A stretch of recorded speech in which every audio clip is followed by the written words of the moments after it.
किसी गांव में एक किसान रहता था। उसे बहुत दूर से पीने के लिए तालाब से पानी भरकर लाना पड़ता था।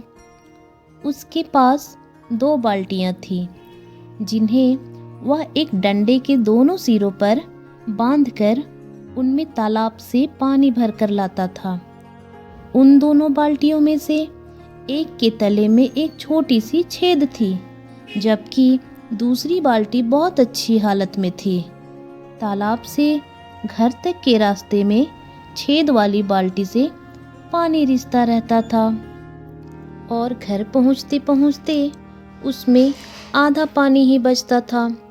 बहुत लंबे अरसे तक ऐसा रोज होता रहा और किसान सिर्फ 1.5 बाल्टी पानी ही लेकर घर आता था। अच्छी बाल्टी को रोज रोज यह देखकर खुद पर घमंड हो गया। छेद वाली बाल्टी अपने जीवन से पूरी तरह निराश हो चुकी थी। एक दिन रास्ते में उसने किसान से कहा, मैं अच्छी बाल्टी नहीं हूँ, मेरे में कमियाँ हैं, मेरे तले में तो छेद है। किसान ने छेद वाली बाल्टी से कहा, क्या तुम देखती हो कि पगडंडी के जिस ओर तुम चलती हो उस ओर हरियाली है और फूल खिलते हैं, लेकिन दूसरी ओर ऐसा नहीं है।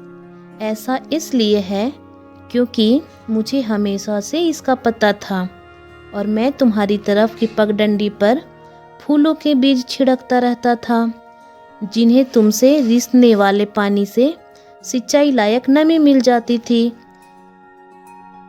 यदि तुम में वह बात नहीं होती जिसे तुम अपनी कमी समझती हो, तो हमारे आसपास इतनी सुंदरता नहीं होती। कभी कभी ऐसे दोषों और कमियों से भी हमारे जीवन को सुंदरता और पारितोषिक देने वाले अवसर मिलते हैं।